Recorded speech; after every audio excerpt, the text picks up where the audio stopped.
The ANC's highest decision-making body between conferences, the NEC, set the tone for the formation of a government of national unity. Discussions ensued mainly between the ANC, DA and IFP, but were later joined by other formations like the Tripartite Alliance. Parliament was then convened by the Chief Justice. The candidates' votes are as follows.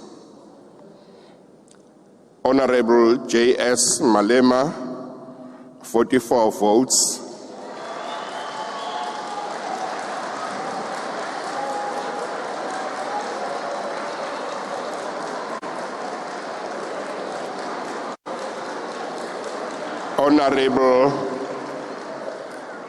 Honorable M.C. Ramaphosa, 283 votes.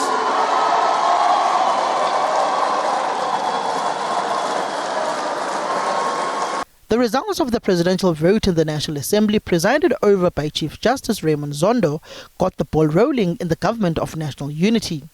However, before the vote of the Speaker of the National Assembly, there was no deal between the ANC and the DA. A 20-minute caucus break called by the EFF was what helped to conclude the deal between the ANC and the DA, and this saw the Speaker being elected and then ultimately the President.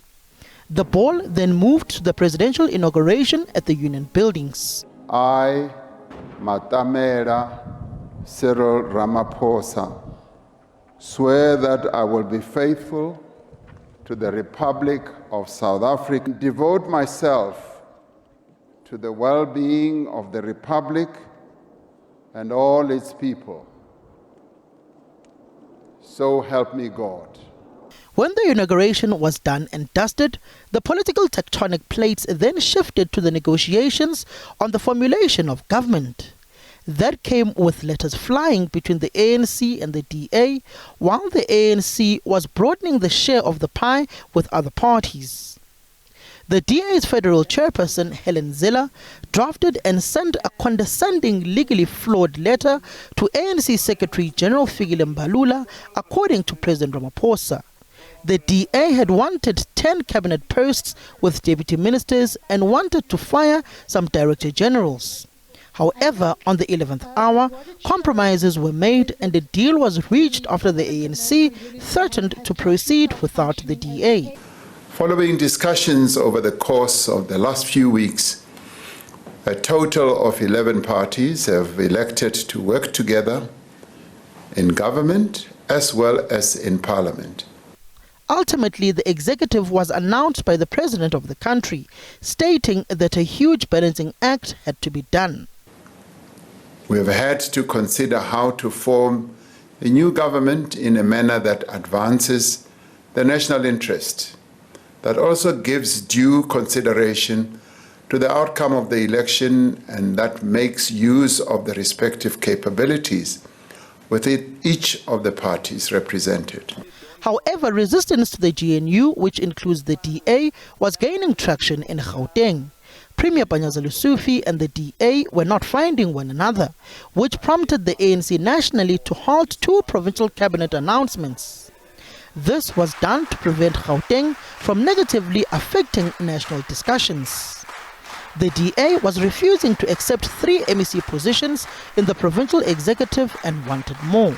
We have deadlocked not once with the Democratic Alliance in the province because we don't believe what they are raising is really reasonable.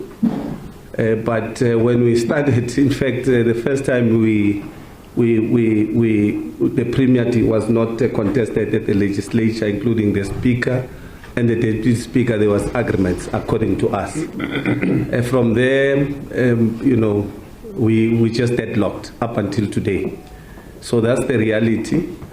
The DA roped in federal chairperson Helen Zille to come and negotiate with the ANC's Fikile Mbalula, plus the provincial structures of both parties. However, no deal was struck. The ANC conceded that they had intended to allocate 3 cabinet seats to the DA and keep 7 plus the Premier, that is 8, for themselves. Now, clearly, that would be a violation of the proportionality clause. It would not in any way be proportional, not even wildly. It would not reflect the will of the voters. The DA believes the ANC is not in charge of the GNU alone, but the governing party moved to dilute the DA's influence by adding other political formations. We needed to take each other into confidence, and it wasn't a situation in which the ANC would constitute a government and invite us in on their terms. It was a situation in which we would respect each other's proportion of the electoral result and agree on the composition of an executive. That was the basis on which it was done. In the process of cabinet composition negotiations, the IFP announced it was ready to serve the nation, but called on the ANC and the DA to resolve their impasse. I have full confidence that the leader of the ANC is deliberating with best interest of our country in mind. And I have no doubt that the leader of the DA is doing the same. However, politically, President Cyril Ramaphosa was facing resistance on the formation of the Government of National Unity from COSATU and the SACP. I went to the ANC, it was back and forth, begging people to actually focus on the possible revolutionary path. It will be better to be irritated by the EFF in cabinet than to be irritated by the neoliberal forces who want to be dominant and take control of the revolution.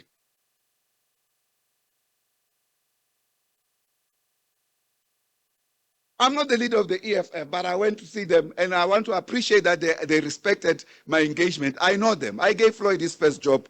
He was the leader of the Young Communist League. Yes, not that he has to pay back anything.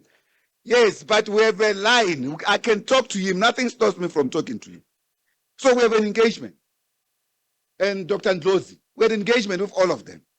We agreed, guys, this is now the new strategy going forward.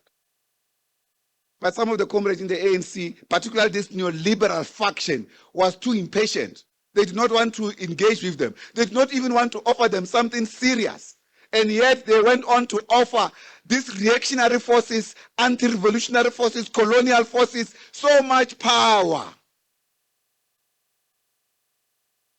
This is the issue.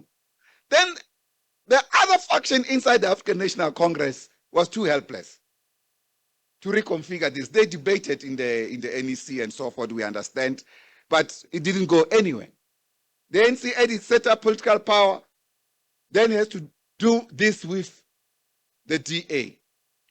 But listen to how the DA tops up this thing, the advantage.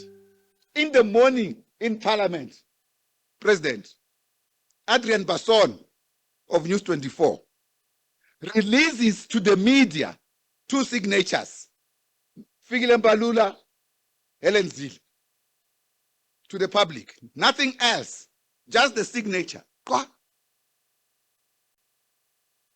Everyone is furious, is angry. The ANC is sold out, coordinated.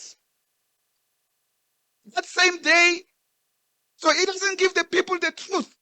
Despite the political resistance in the alliance, President Cyril Ramaphosa went ahead to hold the cabinet lekgotla. Though strangely, it came before the ANC-NEC lekgotla, at which the party usually gives its mandate to its deployees in government. The GNU is up and alive and working. We're working very hard here, and people are contributing, everyone is talking. So it's great, it's a good start to the GNU.